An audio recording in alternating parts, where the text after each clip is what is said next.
2025 May മാസത്തിൽ പുറത്തുവന്ന അറ്റ്ലാന്റിക്കിന്റെ ഉപഗ്രഹ ദൃശ്യത്തിൽ തവിട്ടു നിറത്തിലെ വടം പോലെ തോന്നിക്കുന്ന ഒരു രേഖ ആഫ്രിക്കയുടെ പടിഞ്ഞാറൻ തീരത്തിനും മെക്സിക്കോ ഉൾക്കടലിനും മധ്യഭാഗത്തായി കാണാം. കഴിഞ്ഞ 15 വർഷമായി വളരെ വേഗത്തിൽ വളർന്നുകൊണ്ടിരിക്കുന്ന ഒരു കടൽ പായലാണിതെന്ന് ശാസ്ത്രജ്ഞർ പറയുന്നു. 2011 സർഗാസോ കടലിൽ ഈ പായൽ കൂട്ടത്തെ ആദ്യമായി കണ്ടത്. അങ്ങനെ ഇതിന് സർഗാസം ആൽഗ എന്ന പേര് വന്നു. എന്നാൽ കഴിഞ്ഞ 15 വർഷമായി ഈ ആൽഗകൾ അഥവാ പായൽ അവിശ്വസനീയമാംവിധം സമുദ്രത്തിൽ പടർന്നു.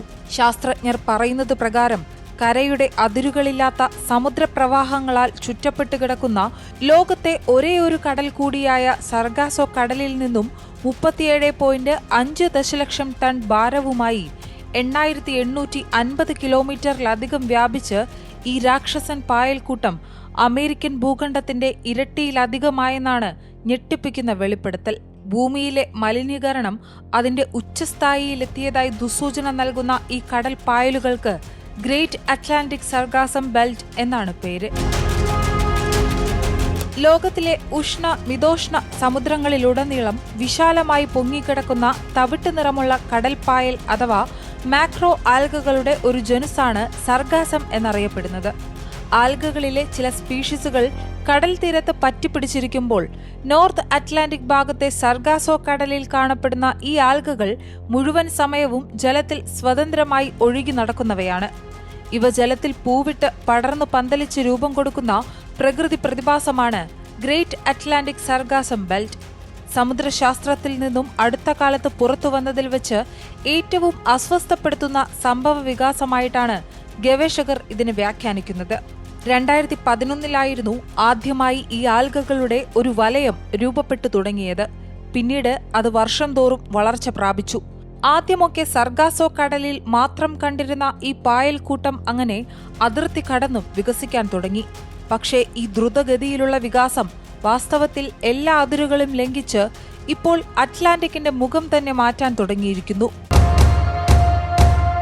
നൈട്രജനും ഫോസ്ഫറസും കൂടുതലുള്ള ജലമാണ് സർഗാസം ആൽഗകൾക്ക് പോഷക സമൃദ്ധം. ഒരു കാലത്ത് ഈ പായലുകൾക്ക് വേണ്ടിയിരുന്ന പോഷകങ്ങൾ ആഴക്കടലുമായുള്ള സമ്പർക്കത്തിൽ നിന്നുമായിരുന്നു ലഭിച്ചിരുന്നത്. എന്നാൽ ഇപ്പോൾ ആകട്ടെ മനുഷ്യന്റെ അതിരുകടന്ന മാലിന്യ പുറന്തള്ളൽ, വായുമലിനീകരണം എന്നിവ വഴി ധാരാളം നൈട്രജനും ഫോസ്ഫറസുമാണ് സമുദ്രത്തിലേക്ക് എത്തുന്നത്. 1980 2020 സർഗാസം ടിഷ്യൂകളിലെ നൈട്രജന്റെ അളവ് 55% വർദ്ധിച്ചതായി ഫ്ലോറിഡ അറ്റ്ലാന്റിക് സർവകലാശാലയിലെ ഹാർബർ ബ്രാഞ്ച് ഓഷ്യാനോഗ്രാഫിക് ഇൻസ്റ്റിറ്റ്യൂട്ട് നടത്തിയ ഹാംഫുൾ ആൽഗ എന്ന ശാസ്ത്രീയ പഠനം വെളിപ്പെടുത്തിയിരിക്കുന്നു.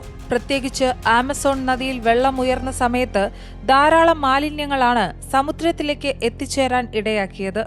ഇത് അറ്റ്ലാന്റിക്കിലെ ഫോസ്ഫറസിന്റെയും നൈട്രജന്റെയും കുതിച്ചുചാട്ടത്തിന് വഴിവെച്ചുവെന്ന് പഠനങ്ങൾ കാട്ടുന്നു. അതേസമയം വരൾച്ചക്കാലത്ത് സർഗാസത്തിന്റെ വളർച്ച മന്ദഗതിയിലാകുന്ന രീതിയുമുണ്ട്. ഇത് കാലാവസ്ഥാ വ്യതിയാനം ആൽഗകളുടെ വ്യാപനത്തെ എങ്ങനെ സ്വാധീനിക്കുന്നു എന്നതിന് തെളിവാണ്. എന്നാൽ സർഗാസം പായലുകൾ സമുദ്രത്തിൽ വ്യാപിക്കുന്നത് എങ്ങനെയായിരിക്കും പ്രകൃതിയെ ബാധിക്കുക? സർഗാസത്തിന്റെ പാരിസ്ഥിതിക പങ്ക് പരിശോധിച്ചാൽ അത് വ്യക്തമാകും. കാരണം വിവിധ മത്സ്യങ്ങൾ, കടലാമകൾ എന്നിവയുൾപ്പെടെ 100-ലധികം സമുദ്രജീവികൾക്ക് അഭയവും ഭക്ഷണവും നൽകുന്ന സമുദ്ര ആവാസ വ്യവസ്ഥയ്ക്ക് ഈ പായലുകൾ അത്യന്താപേക്ഷിതമാണ്. എന്നാൽ ഇവ അമിതമായി സമുദ്രത്തിൽ പടർന്നു പിടിച്ചാൽ ഗുണത്തേക്കാൾ ഏറെ ദോഷം വരുത്തുമെന്ന മറുവശം കൂടിയുണ്ട്. വൻതോതിൽ സർഗാസം പായലുകൾ കരയിലേക്ക് ഒഴുകുമ്പോൾ അവ വിഘടിക്കാൻ തുടങ്ങുകയും ഹൈഡ്രജൻ സൾഫൈഡ് പുറത്തുവിടുകയും ചെയ്യുന്നു. ചീന മുട്ടയുടെ ദുർഗന്ധമുള്ള ഒരു വിഷവാതകമാണിത്. ഇത് സമുദ്രജീവികൾക്കും മനുഷ്യർക്കും അപകടകരമായ സാഹചര്യങ്ങൾ സൃഷ്ടിക്കുക മാത്രമല്ല, തീരദേശ പരിസ്ഥിതിക്കും നാശമുണ്ടാക്കും. സർഗാസത്തിന്റെ വിഘടന പ്രക്രിയ മീഥേനിന്റെയും മറ്റ് ഹരിതഗൃഹവാതകങ്ങളുടെയും ഒരു പ്രധാന ഉറവിടം കൂടിയാണ്. മാത്രമല്ല, പവിഴപ്പുറ്റുകൾക്ക് പ്രകാശ സംശ്ലേഷണം നടത്തുന്നതിനാവശ്യമായ സൂര്യപ്രകാശം ഈ പായലുകൾ തടയുകയും ചെയ്യുന്നു. അവ വലിയ കാർബൺ സിങ്കുകളെ നശിപ്പിക്കാൻ കാരണമാക്കും. എന്നാൽ പാരിസ്ഥിതിക ആഘാതത്തിനപ്പുറം സർഗാസം പായൽ തീരദേശ സമ്പദ് വ്യവസ്ഥയിലും നാശം വിതയ്ക്കും എന്ന യാഥാർത്ഥ്യം കൂടിയുണ്ട്. കാരണം കടൽ തീരങ്ങളിൽ ആൽഗകൾ കൂട്ടമായി പടരുന്നത് ടൂറിസം, മത്സ്യബന്ധന വ്യവസായങ്ങൾ, പ്രാദേശിക സമ്പദ് വ്യവസ്ഥകൾ എന്നിവയ്ക്ക് തടസ്സമുണ്ടാക്കുന്നു. ബീച്ചുകളിൽ ചീനപ്പായൽ വന്നു മൂടുന്നത് വിനോദസഞ്ചാരികളെ അകറ്റി നിർത്തുമെന്ന് നമുക്കറിയാം. കൂടാതെ പ്രദേശവാസികൾക്കും ഇതൊരു അസുഖകരമായ അന്തരീക്ഷമാണ് ഉണ്ടാക്കുക. 1991 ഫ്ലോറിഡ തീരത്ത് സർഗാസം അടിഞ്ഞുകൂടിയത് മൂലം ഒരു ആണവ നിലയം തന്നെ താൽക്കാലികമായി അടച്ചുപൂട്ടുന്ന സാഹചര്യമുണ്ടായിട്ടുണ്ടെന്നാണ് റിപ്പോർട്ടുകൾ സൂചിപ്പിക്കുന്നത്. അതേസമയം ഈ പായൽക്കൂട്ടം എങ്ങനെയായിരിക്കും ഇത്ര വേഗം അമേരിക്കൻ ഭൂഖണ്ഡത്തിന്റെ ഇരട്ടിയിലധികം വലിപ്പം വെച്ച് ഇപ്പോൾ അറ്റ്ലാന്റിക്കിൽ നിന്നും മെക്സിക്കോ വരെ എത്തിയത്? അതിന് ഗൾഫ് സ്ട്രീം, ലൂപ്പ് കറന്റ് എന്നീ സമുദ്രപ്രവാഹങ്ങൾ കാരണമായിട്ടുണ്ട് എന്നാണ് പഠനങ്ങൾ കാട്ടുന്നത്. പശ്ചിമാഫ്രിക്കൻ തീരത്തിനടുത്തുള്ള ഉഷ്ണമേഖലാ പ്രദേശങ്ങളിൽ നിന്ന് മെക്സിക്കോ ഉൾക്കടലിലേക്ക് ഈ കൂറ്റൻ ആൽഗ കൊണ്ടുവരുന്നതിൽ പ്രധാന പങ്കുവഹിച്ചത് ഇവയാണ്.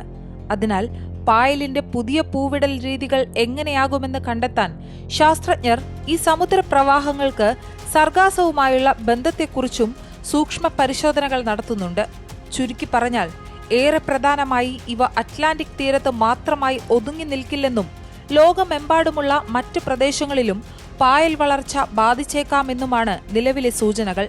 വ്യാപകമായി വരാനിരിക്കുന്ന കൂടുതൽ സമുദ്രമാറ്റങ്ങളുടെ ഒരു മുന്നറിയിപ്പായിരിക്കാം ഈ പ്രതിഭാസമെന്നും ഗവേഷകർ അടിവരയിടുന്നു.